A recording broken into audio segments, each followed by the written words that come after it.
Good morning प्यारे students. आज हम कक्षा 11 के विषय रसायन विज्ञान का परिचय पढ़ेंगे। देखिए, आप लोगों का 10th का रिजल्ट आने वाला है और आप सभी 10th पास कर किस में जाने वाले हैं, 11th में जाने वाले हैं। तो यदि आप साइंस विषय लेते हैं, विज्ञान विषय लेते हैं 11th और 12th में, जैसे आपको जो भी स्ट्रीम आप चूज करते हैं, तो जो भी विषय लेते हैं, यदि आप बायो लेते हैं या मैथ्स लेते हैं, तो आपके पास विज्ञान विषय में विज्ञान जो संकाय है, विज्ञान क्या है, संकाय एक शाखा है, उस विज्ञान संकाय में आप या तो पीसीएम ले सकते हैं या पीसीबी ले सकते हैं। तो आपने जो भी लिया होगा, इन दोनों में कॉमन चीज क्या है, केमिस्ट्री यहाँ पर कॉमन है। तो मैं आपको रसायन विज्ञान के बारे में बता रही हूँ कि रसायन विज्ञान आज हमारा सिर्फ एक परिचय है ना। फिर उसके बाद आपको मैं बताऊंगी कि कौन सी बुक खरीदनी है, ठीक है।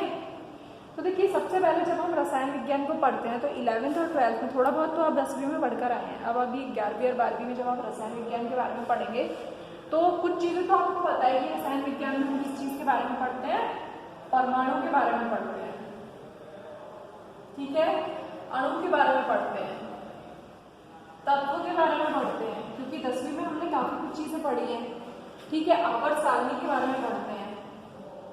तो ऐसा नहीं है कि आप पहली बार इससे परिचित हो रहे हैं, लेकिन अब क्योंकि अब आप 11वीं और 12वीं पढ़ेंगे, फिर उसके बाद भी यदि आप विज्ञान संकाय ले रहे हैं, तो आगे इसका क्या स्कोप है, इसका जो रसायन विज्ञान जो है, इसका क्या महत्व है, ये कहाँ कहाँ पर हमारे दैनिक जीवन में काम में आता है, डेली लाइफ में कहाँ कहाँ पर काम में आता है।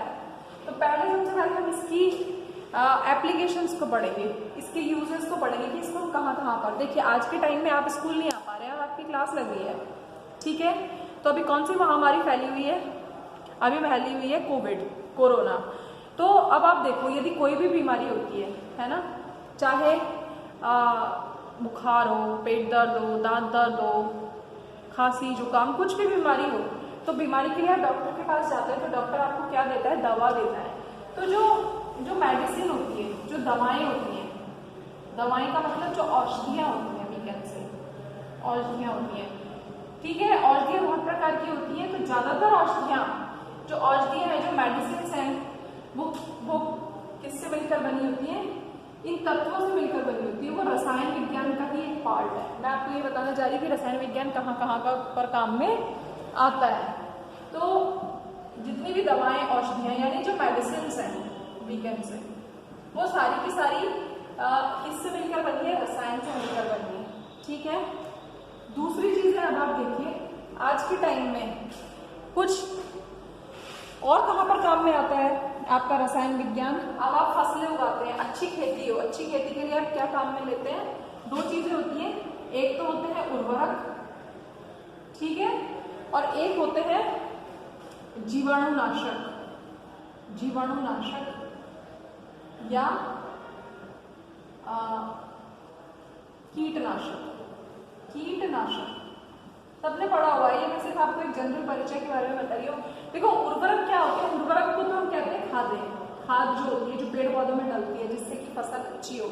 तो खाद तो कैसी है, ये तो हम किससे बनाते हैं,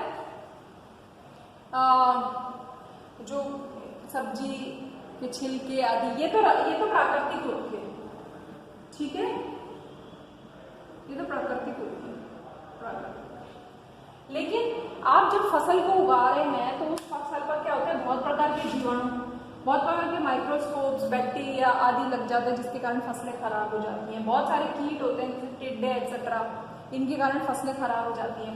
तो आप जो भी जीवाणुनाशक और जो भी कीटनाशक काम में लेते हैं, जिसे हम इंसेक्टिसाइड और पेस्टिसाइड कहते हैं, ये क्या करते हैं, ये भी किससे मिलकर बने होते हैं। जैसे आप क्या डालते हैं फसलों में, डीडीटी का छिड़काव करते हैं, समझ में आ रहा है। तो ये तो सिर्फ डीडीटी तो मैं इसलिए बताई क्योंकि सब कॉमन नेम है, इसके अलावा और भी होते हैं, ठीक है। इसी प्रकार से फर्टिलाइजर्स जो होते हैं, है ना, वो क्या होते हैं, जैसे पोटेशियम ट्रिपल फॉस्फेट,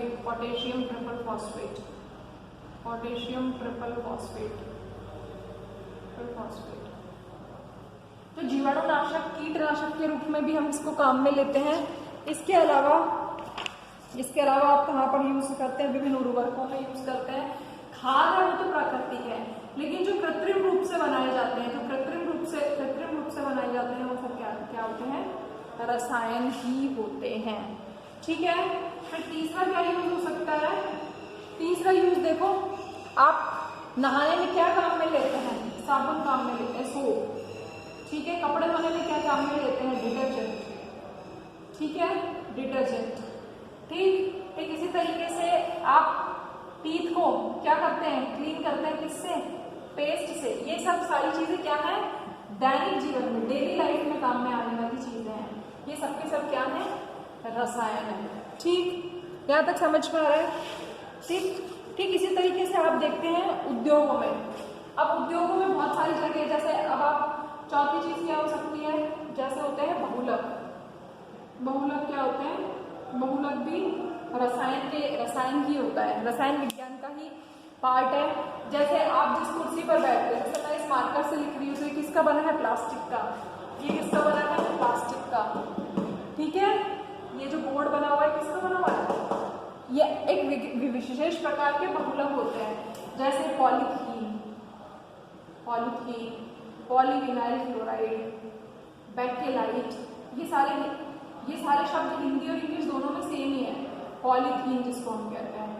ठीक है, पॉलीविनाइल क्लोराइड, बेकेलाइट।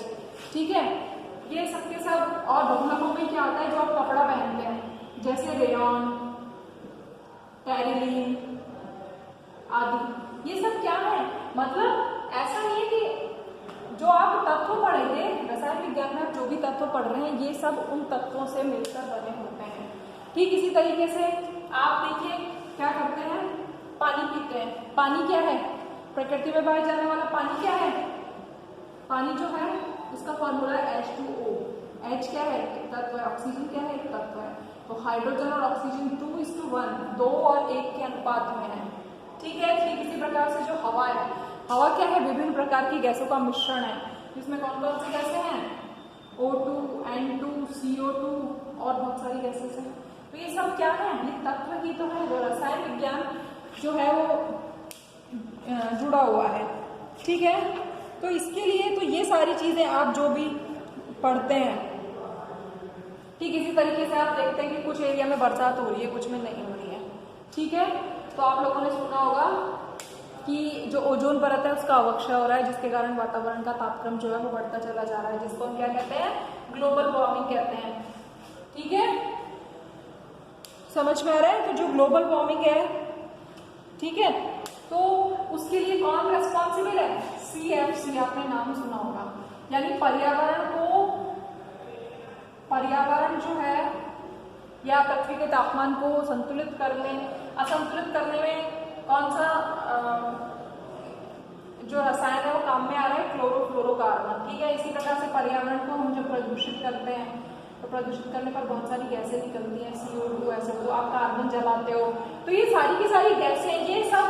और इनको यदि हमें पर्यावरण को संरक्षित रखना है, तो उसके लिए हमें क्या करना होगा, ये हम सारी चीजें पढ़ते हैं। तो मेरे कहने का मतलब चाहे वो डायरेक्ट हो चाहे वो इनडायरेक्ट हो, आप सांस लेते हो, आप सांस मैं यहाँ पर खड़ी होकर बोल पा रही हूँ, मैं सांस ले पा रही हूँ, क्योंकि मैं क्या ले रही हूँ, ऑक्सीजन गैस ले रही हूँ अंदर और CO2 गैस बाहर निकाल रही हूँ। तो ये सब क्या है, ये सब जो है वो विभिन्न प्रकार के तत्व हैं, जो कि हमारे दैनिक जीवन में और हमारी प्रगति में, दोनों ही चीजों में उपयोग में आते हैं।